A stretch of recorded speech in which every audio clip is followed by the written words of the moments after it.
जय जोहार, नमस्कार। दैनिक छत्तीसगढ़ चैनल देख रहे हैं आप। मैं हूं आपके साथ अभिजीत कुमार और करते हैं आज की खबरों की शुरुआत सबसे पहली बड़ी खबर के साथ। इससे पहले छत्तीसगढ़ से अगर आप और देखना चाहते रोजाना छत्तीसगढ़ के समाचार तो नीचे लाल कलर का सब्सक्राइब बटन दिया है, जिसे दबाकर चैनल को आपको सब्सक्राइब करना है। पहली बड़ी खबर, छत्तीसगढ़ के 50,000 से भी अधिक किसानों को सीधे वर्ल्ड बैंक से मदद मिलने वाली है। 1036 करोड़ रुपए की सहायता राशि ग्रामीण क्षेत्रों के किसानों को मिलने वाली है। दरअसल ग्रामीण क्षेत्रों में पौष्टिक खाद्य पदार्थों की उपलब्धता सुनिश्चित करने और किसानों की आमदनी में अवसरों को बढ़ाने के लिए वर्ल्ड बैंक मदद करेगा। इसके लिए 6 साल में 1036 करोड़ रुपए खर्च होंगे। क्षेत्रीय जलवायु पर आधारित पोषण उत्पादन प्रणाली के साथ साथ प्राकृतिक संसाधनों के समुचित प्रबंधन के लिए कार्यप्रणाली का विस्तार करने, विकास करने के लिए चिराग परियोजना का शुभारंभ बीते दिन किया जाएगा। ऐसे में आज के दिन किया जाएगा। ऐसे में बस्तर संभाग के ग्रामीण इलाकों के किसानों की माली हालात को सुधारने के लिए चिराग योजना तैयार करी गई है। इसके तहत क्लाइमेट के आधार पर यानी कि जलवायु के आधार पर उनके प्रोडक्ट की मार्केटिंग करने की योजना है। साथ ही कृषि एवं जैव प्रौद्योगिकी विभाग ने वर्ल्ड बैंक की मदद से इस प्रोजेक्ट को लागू किया जा रहा है। मुश्किल में हजारों यात्रियों का सफर अब नजर आ रहा है। नागपुर ब्लॉक खत्म होता तो बिलासपुर की तरफ लगा 10,000 से अधिक टिकट रद्द। 2 से 3 दिनों के अंतराल में रेलवे के ब्लॉक से ट्रेनों में सफर करना मुश्किल हो गया है। बस रेलवे बोर्ड से अनुमति मिली और थोक के भाव में ट्रेनें कैंसिल करने का फरमान जारी कर दिया जाता है। पिछले 6 महीने में बात करें तो इसी तरीके से एक ढर्रे पर रेलवे चल रहा है, जबकि केवल यात्री ट्रेनों को ही रद्द किया जा रहा है। यही वजह है कि नागपुर रेल ब्लॉक से लेकर नागपुर से बिलासपुर के बीच चलने वाली ट्रेनों के 10,000 से भी अधिक टिकट रद्द कराने के लिए यात्री अब मजबूर हो रहे हैं, जबकि मालगाड़ियों की पूरी रफ्तार दौड़ रही है। ऐसे में बिलासपुर रेलवे जोन के हजारों यात्रियों को संभलने तक का मौका नहीं दिया जा रहा है।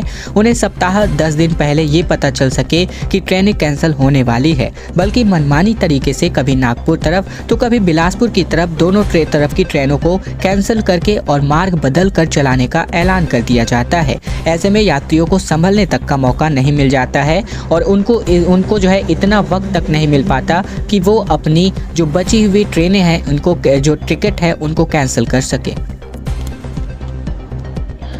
छत्तीसगढ़ के स्कूल अब होंगे हाईटेक। 4,000 से ज्यादा स्कूल के बच्चे वाईफाई से करेंगे पढ़ाई। छत्तीसगढ़ के शासकीय स्कूलों में आने वाले दिनों में वाईफाई से पूरी तरीके से छत्तीसगढ़ी स्कूल लैस होंगे।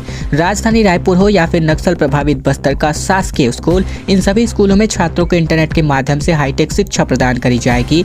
समग्र छात्रों को इंटरनेट के माध्यम से हाईटेक शिक्षा दी जाएगी। समग्र शिक्षा विभाग के अधिकारियों ने इसके लिए कमर कस ली है। प्रदेश के तकरीबन 4,700 से भी ज्यादा स्कूलों को वाईफाई लगाया जाएगा। जिन स्कूलों में हाई स्कूल और हायर सेकेंडरी की क्लासेस संचालित हो रही है, उन स्कूलों को प्राथमिकता के आधार पर वाईफाई जोन बनाया जाएगा। इनके अलावा जिन स्कूलों में एक ही परिसर में प्राइमरी, मिडिल और हाई स्कूल साथ ही हायर सेकेंडरी स्कूलों का संचालन हो रहा है, उन स्कूलों का भी चिन्हांकन किया जा चुका है। 10,000 प्रति स्कूल यहाँ पर खर्च होगा। दरअसल समग्र शिक्षा के अधिकारियों का मानना है कि स्कूल परिसर विद्यालय में वाईफाई लगाने के लिए छात्रों के लिए ईमेल आईडी भी तैयार किए जाने का लक्ष्य है। इसके लिए प्रति स्कूल तकरीबन 10,000 रुपए का खर्च आएगा। छत्तीसगढ़ में बॉलीवुड की 3 फिल्मों और 4 वेब सीरीज की शूटिंग होने वाली है, जिसमें स्वरा भास्कर, आकाश आदित्य समेत इन फिल्म निर्माताओं ने अपना बड़ा फैसला लिया है। छत्तीसगढ़ राज्य में फिल्म को लेकर बनाई गई नई नीति का असर अब दिखने लगा है। हाल ही में अक्षय कुमार ने अपनी फिल्म की शूटिंग रायगढ़ में पूरी की है। साथ ही फिल्म नीति से प्रोत्साहित होकर के कई और फिल्म निर्माताओं ने अपनी फिल्म की शूटिंग छत्तीसगढ़ में करने का फैसला किया है। छत्तीसगढ़ की प्राकृतिक सुंदरता सभी से वाकिफ है और ऐसे में अब यहाँ पर फिल्म निर्माण को लेकर भी बनाई गई नीति ने लोगों को काफी लुभावित किया है। साथ ही मुख्यमंत्री के सलाहकार गौरव द्विवेदी ने जानकारी साझा करते हुए कहा कि नवंबर और दिसंबर में लगभग 4 वेब सीरीज और 3 फिल्मों की शूटिंग छत्तीसगढ़ में होने वाली है।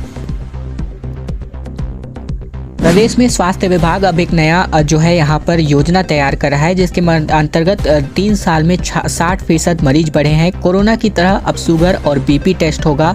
घर घर जाकर के दवा पहुँचाने का काम भी किया जाएगा। छत्तीसगढ़ में स्वास्थ्य विभाग पहली बार 30 साल से अधिक सभी लोगों के बीपी और ब्लड शुगर की जाँच का बड़ा अभियान शुरू करने जा रहा है। इस अभियान के तहत हर शहर, हर गाँव में बीपी और शुगर की जाँच के लिए पूरी आबादी को कवर किया जाएगा। जाँच में मिले शुगर, बीपी बीपी और हाइपरटेंशन मरीजों को पूरा डेटाबेस ऑनलाइन अपलोड होगा। इसी डेटाबेस के जरिए हर मरीज की ऑनलाइन मॉनिटरिंग करी जाएगी। जो रूटीन में जांच नहीं करवाएंगे, हेल्थ अमला उन्हें ऐसा करने के लिए सूचित करेगा। यह बड़ी सुविधा होगी और यह होगी कि स्वास्थ्य विभाग ऐसे मरीजों को दवाइयाँ घर पहुँचा कर देगा। पूरे एक्सरसाइज से हेल्थ अमले को इस बात का भी पता लग जाएगा कि किस गाँव में या फिर किस शहर में डायबिटीज और हाइपरटेंशन के कितने अधिक मरीज हैं। छत्तीसगढ़ में एसटी/एससी ओबीसी आरक्षण पूरी तरीके से खत्म। सरकार ने आरटीआई में इसकी जानकारी साझा की। कहा, हाई कोर्ट के फैसले के बाद अब आरक्षण नियम और रोस्टर के सक्रिय होने का प्रश्न ही नहीं है। दरअसल छत्तीसगढ़ में अनुसूचित जाति, अनुसूचित जनजाति और पिछड़ा वर्गों का आरक्षण पूरी तरीके से खत्म हो गया है। इसकी जानकारी खुद राज्य सरकार के सामान्य प्रशासन विभाग ने सूचना के अधिकार अर्थात आरटीआई के तहत दे दी है। इसमें बताया गया है कि 19 सितंबर को आए हाई कोर्ट के फैसले के बाद प्रदेश में किसी भी आरक्षण नियम अथवा रोस्टर के सक्रिय होने का प्रश्न ही नहीं उठ रहा है। कोरबा में एक व्यक्ति ने सामान्य प्रशासन विभाग से पूछा था कि प्रदेश में 30 सितंबर तक कौन सा आरक्षण नियम अथवा रोस्टर सक्रिय है। उसके जवाब में सामान्य प्रशासन विभाग ने 4 नवंबर को एक जवाब भेजा। सूचना का अधिकार आरटीआई कानून के तहत एक जवाब भेजा गया और इस जवाब में सामान्य प्रशासन विभाग के अपर सचिव MK सिंह ने तस्वीर साफ कर दी है। उपचुनाव में प्रत्याशी बनाने के लिए बीजेपी ने अपना फाइनल पैनल तैयार कर दिया है। भानुप्रतापपुर में परमानंद, रामबाई, देवलाल, ब्रह्मानंद और गंभीर सिंह में से कोई एक लड़ने वाला है। भाजपा के प्रदेश कार्यालय में बीती शाम को ही एक अहम बैठक में भानुप्रतापपुर उपचुनाव के प्रत्याशियों का पैनल फाइनल कर दिया गया है। बैठक में आरक्षण का मुद्दा भी चर्चा में रहा। कांग्रेस को आरक्षण कटौती का जिम्मेदार बताते हुए इस चुनाव में भाजपा लोगों के बीच जाएगी। साथ ही इस बैठक में राष्ट्रीय सह संगठन महामंत्री शिव प्रकाश डहरिया, साथ ही बात करें तो माखजर शिव प्रकाश, साथ ही भाजपा प्रदेश अध्यक्ष अरुण साव, भाजपा राष्ट्रीय उपाध्यक्ष व पूर्व मुख्यमंत्री डॉक्टर रमन सिंह, महामंत्री संगठन पवन सायन, साथ ही नेता प्रतिपक्ष नारायण चंदेल, साथ ही बृजमोहन अग्रवाल, सरोज पांडे समेत राम विचार नेताम केदार कश्यप, ओपी चौधरी और विजय शर्मा भी इस पैनल में उपस्थित रहे। छत्तीसगढ़ के कलाकारों को विदेशों में मौका मिलेगा, मंच दिया जाएगा क्योंकि संस्कृति विभाग ने ICCR से समझौता किया है। देश विदेश में प्रस्तुतियों का अब नया रास्ता खुल चुका है। छत्तीसगढ़ के संस्कृति विभाग और भारतीय सांस्कृतिक संबंध परिषद यानी कि ICCR के बीच एक नया समझौता किया गया। इस समझौते से प्रदेश के कलाकारों को लिए विदेशों में मंच मिलने का रास्ता खुल चुका है। इस समझौते से राज्य में संस्कृति और पर्यटन के क्षेत्र में नई संभावनाएं भी खुलेंगी। भारतीय सांस्कृतिक संबंध परिषद ने दिल्ली में एक समारोह का आयोजन किया। इसमें छत्तीसगढ़ के संस्कृति मंत्री अमरजीत भगत सहित विभागीय अधिकारी भी शामिल हुए। डोंगरगांव को 80 करोड़ के विकास कार्यों की सौगात मुख्यमंत्री बघेल ने अर्पण करी। योजनाओं का क्रियान्वयन ठीक से हो रहा है या नहीं, ये जानने आया हूं, कहा मुख्यमंत्री भूपेश बघेल ने। छत्तीसगढ़ के मुखिया बीते शाम को राजनांदगांव के दौरे पर पहुंचे।